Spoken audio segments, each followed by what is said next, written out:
그리고 넘어가 보죠. 마인드 관련해서 조금 조언해 드리고 싶은 거 제가 장표 몇 장만 넣었어요. 부동산 정보 보통 어디서 취득하세요? 좋은 소스 있으면 좀 알려주셔요.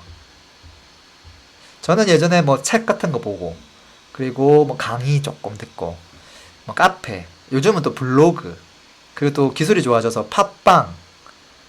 아, 그렇죠. 집사는 뭐 정보도 있고, 뭐 데이터도 있고 좀 그렇기도 하고. 뭐 그 외에도 또 있을까요?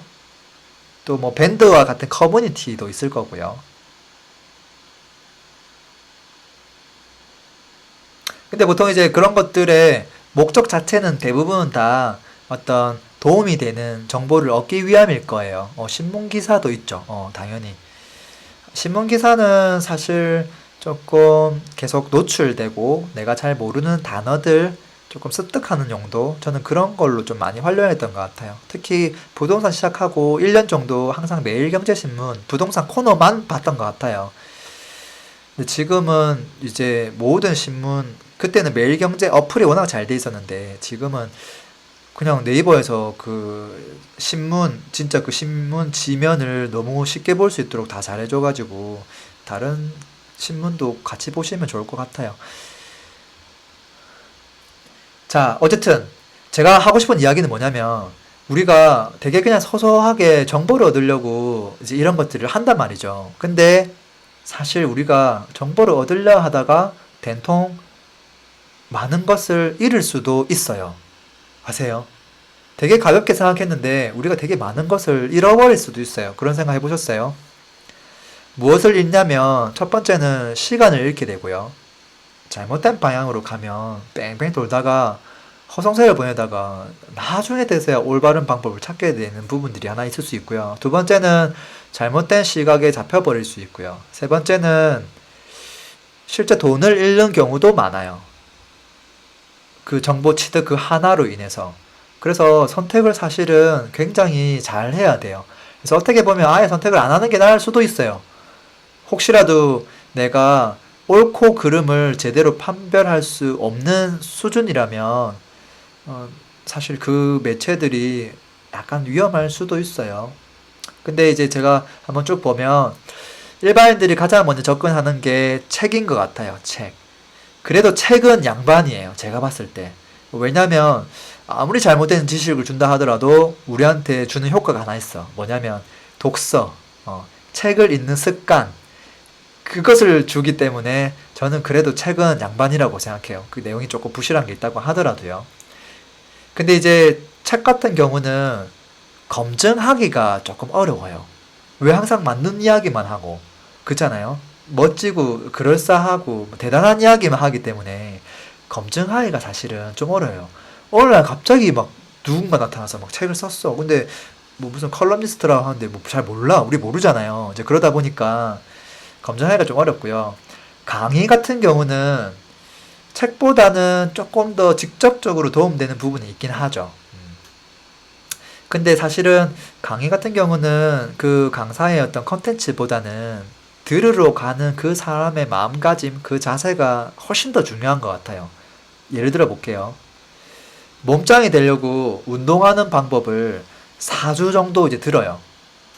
몸짱이 되고 싶은데 어떻게 하면 몸짱이 될 수 있는지 4주짜리 강의를 듣는다고 생각해 봐요. 그거 끝나고 나면 몸짱이 안 돼요. 듣는 거 가지고는 절대 안 된다는 거거든요. 뭐 영어를 잘하려고 영어 공부를 잘하는 방법을 4주 동안 뭐 설명드렸다고 한들 영어 실력이 안 늘어요. 왜냐면 계속 그냥 노출이 되고 본인이 몸으로 뭔가 체험을 하고 그 시간이 사실은 4주 넘게 이제 들어가야 되는 거거든요. 다만 이제 조금 위험한 것을 미리 감지하는 용도, 그리고 투자 방향성 설정할 때 참고하는 용도, 그리고 자신이 몰랐던 뜻밖의 지식을 알게 되는 용도, 뭐 그런 것들 이제 한테는 도움이 되긴 한데 그것은 되게 부수적인 것들이라는 거예요. 그래서 제가 하고 싶은 이야기는 뭐냐면 우리가 부동산 공부를 하기 위해 접하는 것들 있죠. 그것을 매체라고 보면 그 매체는 매체일 뿐이에요. 주객 전도가 되면 절대 안 된다는 거예요. 그래서 필요는 하지만 단순히 어, 그것보다는 저는 항상 그렇게 얘기해요. 강의를 들으러 왔어요. 근데 뭐 투자금이 없대요. 지난주에도 누가 그 얘기 하셨어. 되게 마음이 아팠는데.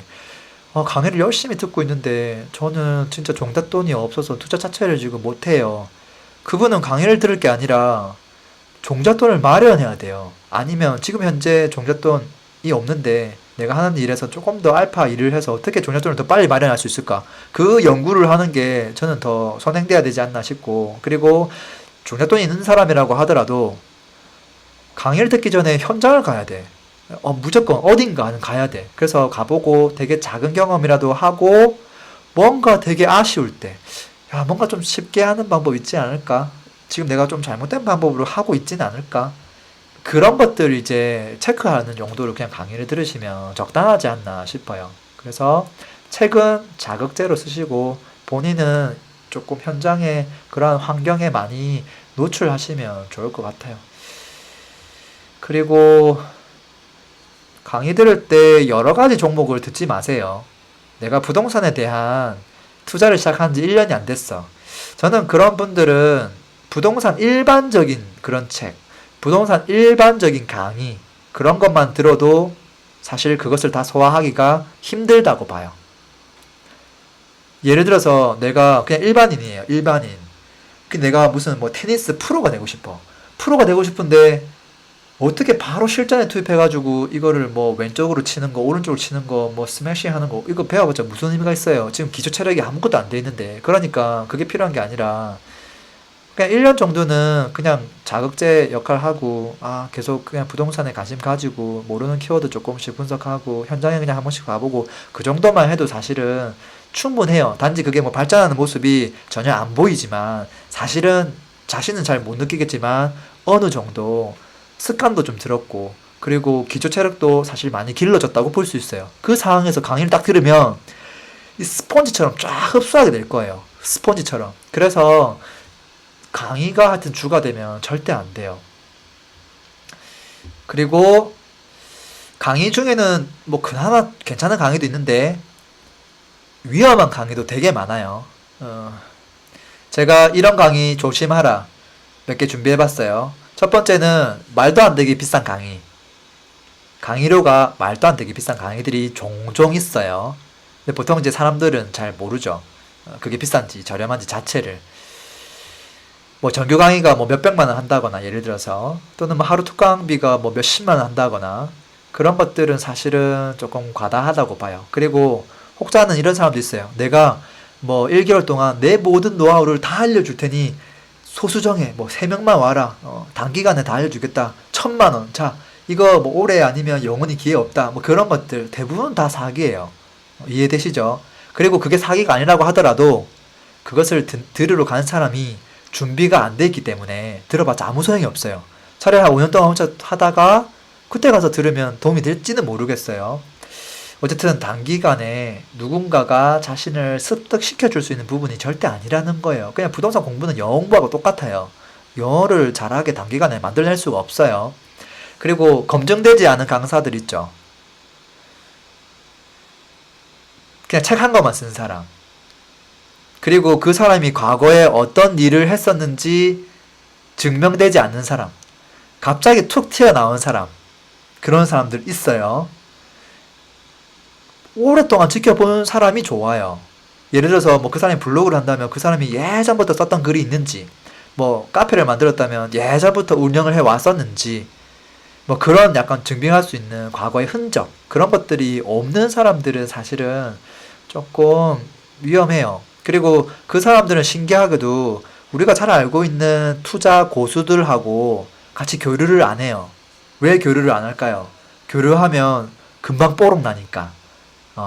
그래서 카페 같은 걸 운영하는데 철저하게 이 교류를 단절하고 하는 곳들이 있어요. 막 관리하고 금방 탈퇴시키고, 이제 그런 것들은 다 위험해요. 위험하고, 그 다음에 이제 강의로 끝나면 그나마 다행인데 강의로 끝나지 않는 뭔가 있어요.